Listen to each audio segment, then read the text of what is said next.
In a recent video, we drew connections between Yoda's conclusion in canon and the Sith Grand Plan as it existed in Legends. In Legends novels like the Darth Bane trilogy and Darth Plagueis, Bane and Plagueis were adamant that the success of the Sith Grand Plan was contingent on the hubris and blindness of the Jedi Order. It wasn't merely that the Sith would grow more powerful through the dark side. They would prey upon the fact that the Jedi had been reduced to mere tools of the Republic. In surrendering themselves to the will of the Senate, they completely rejected the will of the Force. Therefore, to destroy the Jedi Order, the Sith had a relatively simple path. They would weaken the already collapsing Republic, as doing so would in turn weaken the Jedi Order. No Sith Lords did a better job of this in my opinion than Plagueis and Sidious, as their efforts would allow the Clone War to emerge, the catalyst for the annihilation of both the Republic and Jedi. But we don't have to merely look to Yoda's statements in the canon Age of Rebellion special comic issue to find a Jedi who began to unravel the true wisdom of the Sith and the weakness of the Jedi. As usual, Legends is also great in this regard, particularly a realization made by Obi-Wan only weeks after Order 66.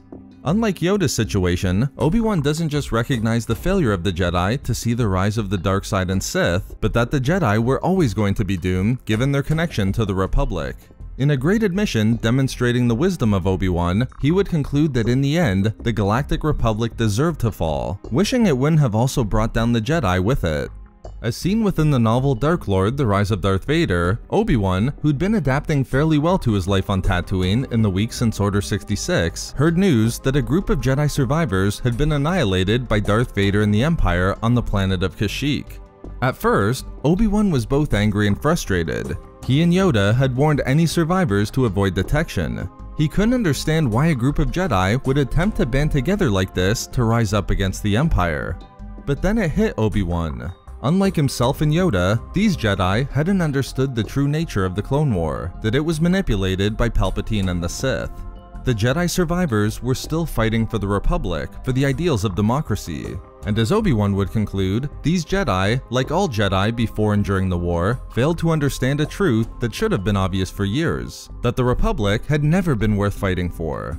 Obi-Wan is clear here, recognizing that democracy hadn't just been destroyed by Palpatine. The downfall of the Jedi through their commitment to the Republic occurred generations before the Dark Lord was ever born. What the High Council failed to realize was that unlike the Jedi, the galaxy was changing, revolting against the corrupt system that had been in place for generations. It wasn't just the Sith and Separatists that wanted to see the Republic destroyed. Obi-Wan recognized that from the Senate, to the Coruscanti, to the citizens of countless galactic star systems, the old system was rejected by them all. Democracy in the Republic wasn't destroyed solely through the actions of the Sith, but it was allowed to die, so a new system with a single decision maker at the top could emerge. And of course, within this new system, there was no place for the Jedi. This was the true revenge of the Sith. It's an excellent realization by Obi-Wan only weeks after Order 66. And unlike our example with Yoda regarding the hubris and blindness of the Jedi Grand Master and High Council, Obi-Wan goes beyond the parameters of simple light versus dark, Jedi versus Sith. Of course, it does speak to the hubris of the Jedi in a way, but Obi-Wan's conclusion is deeper, understanding the Republic wasn't worth fighting for from the start. While Yoda saw hubris in believing the Jedi could use the same methods of the light they'd always used to defend the Republic against the dark, Obi-Wan saw it in even engaging in such a premise in the first place. From the beginning of the Rule of Two era, Darth Bane knew his goal of destroying the Jedi was tied to the reality that their order had sunk into the morass of politics, reduced to simple tools who were more a security unit than adherents to the will of the Force. So long as the Jedi focused on the Republic, the Sith were free to grow within the shadows. This pillar established by Bane would be utilized best by Plagueis and Sidious.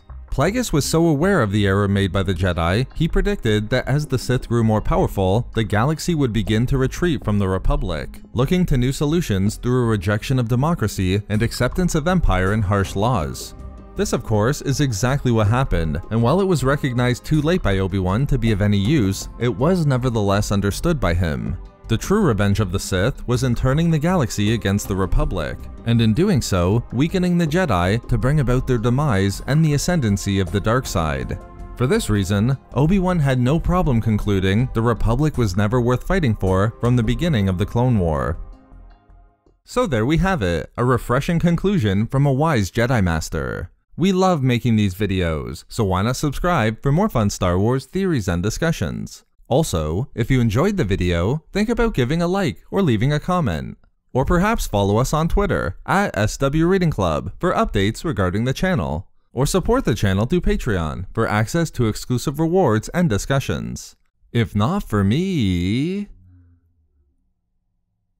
for wisdom.